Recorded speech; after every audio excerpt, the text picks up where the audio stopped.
वाज़ेह है ना कि मध्य प्रदेश से आकर कर्नाटक में आग लगाने की बात मुनासिब नहीं है। और आप बताइए कि रियासत में कौन उस बात को पसंद करेगा। मीडिया में आप देखिए कि मीडिया में जितने रिपोर्टें आई हुई हैं और किसी ने भी पसंद नहीं किया उस बात को। और उनको मालूम होना चाहिए कि ये कर्नाटक मज़ाहिब का सेंटर है, मरकज़ है। ये यहाँ लोग मिलजुल कर रहते हैं। यहाँ सिर्फ मुसलमान की बात हम नहीं कर रहे हैं। आप लिंगायतों को लीजिए, वक्कलिगाज को लीजिए, कुरबाज को लीजिए, आप आर्या समाज को लीजिए, आप दलितों को लीजिए, आप इस तरह से ये सब के सब मिलजुल के रहना चाहते हैं। लेकिन अगर कोई एमपी किसी एक स्टेट से आ जाए और इतना गलत बयान दे दे लोगों के बीच में, तो शर्म की बात है ये। और उनको खुद शर्म महसूस करना चाहिए कि कर्नाटक के अंदर आकर के इस तरह की बात करते हैं।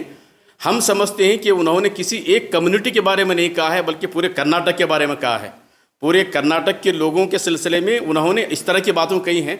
हम उसकी मजम्मत करते हैं और इस तरह के लोग पार्लियामेंट में नहीं जाना चाहिए और पार्लियामेंट में जाने का इन लोगों को कोई हक नहीं है।